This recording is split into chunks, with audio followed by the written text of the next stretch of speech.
la voglio accogliere con troppo entusiasmo questa sconfitta, perché poi ultimamente spesso e volentieri passa il messaggio che se tu giochi contro quella che è sulla carta una grande squadra come l'Aston Villa, addirittura acclamata dai bookmakers come la squadra più accreditata sulla carta ad oggi, no? Alla vittoria finale dell'Europa League. E quindi tu dici, alla fine, no? Arriva questa sconfitta dove addirittura nel finale la potevi pareggiare, c'era stata la traversa di Castro, quindi sapete che vi dico, usciamo a testa alta, che poi sono le parole che io riprendo dal telecronista Compagnone. No, no, no, invece bisogna collocarla come un'occasione sprecata. Sì, perché il Bologna alla fine perde, il migliore in campo è il portiere, senza se e senza ma, contro una squadra che ha la prima vittoria stagionale. Oggi è la prima vittoria dell'Aston Villa, quindi io voglio anche un po', eh, come si dice in questi casi, contestualizzare la partita, perché appunto se la analizziamo in generale ci sta alla grande, ma ci sta lo stesso, non è che dico che sia una tragedia questa sconfitta, ma non è che adesso a questo punto stiamo arrivando a un punto dove va bene tutto, la Premier è favolosa, sono nettamente più avanti, basta pensare che in effetti dalla panchina loro mettono dentro Watkins e Sancho, tutto vero, tutto giusto, però addirittura la sconfitta dove il migliore in campo, il portiere, diciamo anche va bene così, no, no, no, no, no, almeno questo no, deve darci fastidio, eh. Non è che ci siamo addirittura...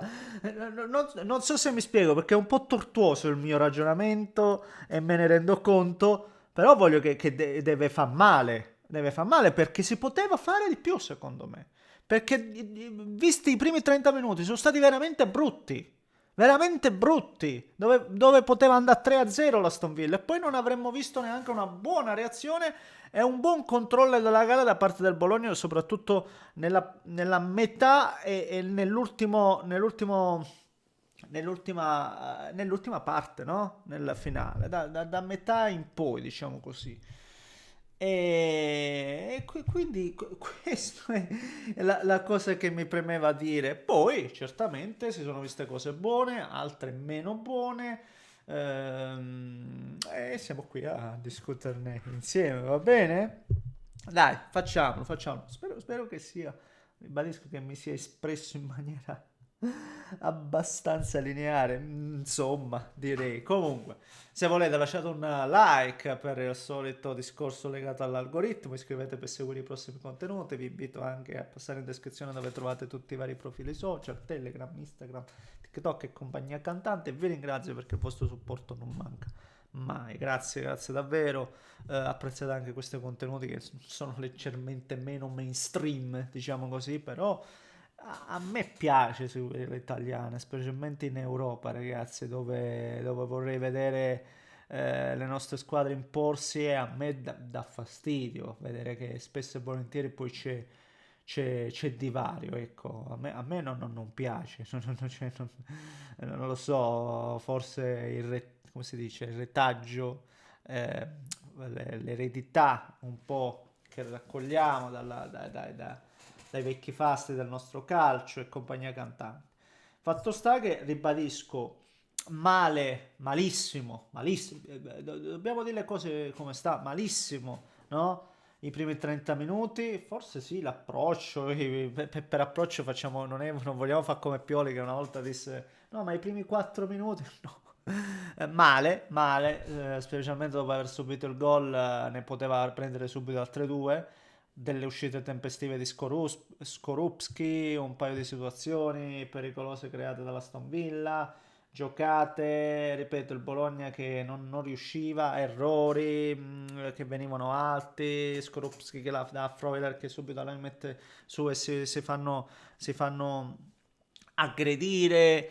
Ci sono stati dei 30 minuti di terrore puro e quindi ribadisco, contro una squadra che è forte, fortissima, sicuramente, come ho detto prima, candidata magari anche alla vittoria finale, ma contestualizzandola ad oggi, una squadra in difficoltà, l'Aston Villa. L'Aston Villa, lo ribadisco, l'Aston Villa ha 3 pareggi e 2 sconfitte in Premier League e addirittura non è riuscito a vincere neanche nella Coppa dove ha perso ai rigori, nell'FL. E quindi stiamo parlando di una squadra in totale affanno, totale con delle fragilità che poi fortunatamente, ribadisco, dopo la sfuriata iniziale si sono anche evidenziate, perché poi il Bologna ha iniziato, no, in qualche modo a uscire, a pareggiare anche quell'intensità, a venire su, qualche tiro di Bernardeschi, qualche giocata qua e là, e poi sono arrivate anche le occasioni, perché no, c'è stata la traversa di Castro, subito dopo l'occasione di Odegaard sul calcio di punizione. Prima ancora c'era stata quella palla dove poi avevano fischiato fuori gioco, ma non c'era. E quindi il Bologna era venuto su. Nel mentre, bisogna dirlo, altri errori, quello di Zortea che perde quella palla, il rigore, parata, ancora un altro rigore, l'ennesimo parato da Skorupski. Quindi ribadisco, una partita dove il migliore in campo per il Bologna resta il portiere, assolutamente sì. Qualche buona giocata di Cambiaghi, questo va sottolineato che è un giocatore che scusate ragazzi, scusate, mi perde bene. Che comunque salta l'uomo, ha facilità, ha avuto un controllo bellissimo in una situazione dove ha fatto ammonire l'avversario, delle giocate interessanti, poi ha messo anche Orsolini. Però, ripeto, è un Bologna che mi deve far vedere quello che poi è riuscito a fare nella seconda parte di gara, no? Quando ormai sembrava quasi, non dico essere andata perché la partita c'era ed era da giocare, ma poi quando si era un po' messo da parte, come posso dire, quando la partita si era un po' già incanalata e quindi io voglio di più, poi è anche vero, una cosa che va detta è che non sempre riesci e comunque più che non sempre riesci ci vuole tempo per tirare fuori il valore dei giocatori. Ha valorizzato un giocatore come Ndoye italiano, glielo vendono, stessa cosa a Beokema, ci vuole tempo. Per esempio il difensore, il 41, là, che poi ha avuto l'occasione anche nel finale, Vitic, ha fatto vedere buone cose, fa l'errore sul calcio di rigore. Italiano riesce a tirare fuori le qualità dei propri giocatori, però ci vuole tempo. Ci vuole tempo. Ndoye era un giocatore che non faceva gol, l'ha portato a fare gol. Cambiare un giocatore che non fa gol, secondo me può portarlo a fargli gol. Stessa roba, Orsolini non aveva mai avuto continuità, con lui un po' di più ce l'ha avuta. Quindi diamo, e io ho piena fiducia in italiano. Certo è che poi bisogna vedere se alcuni giocatori come Rowe e tanti altri riusciranno veramente a in qualche modo a impreziosire la rosa. Non è facile perché ogni anno, soprattutto quando giochi poi ogni 3 giorni, come capiterà allo stesso Bologna, c'è bisogno di tempo per attecchire e tutto il resto.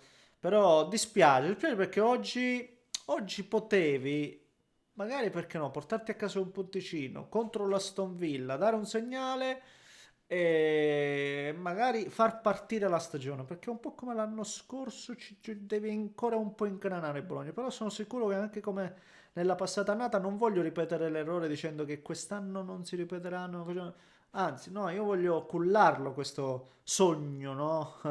No, giallo-blu, rosso-blu, lo voglio cullare perché è una squadra che, ribadisco, sa lavorare molto molto molto bene, però non è questa la partita che ci deve far dire ah, non abbiamo sfigurato, come? Una partita dove perdi contro una squadra che ha la prima vittoria stagionale, dove il miglior giocatore è stato il portiere, non voglio che diciamo no, non abbiamo sfigurato, no, è un'occasione persa, io la vedo così.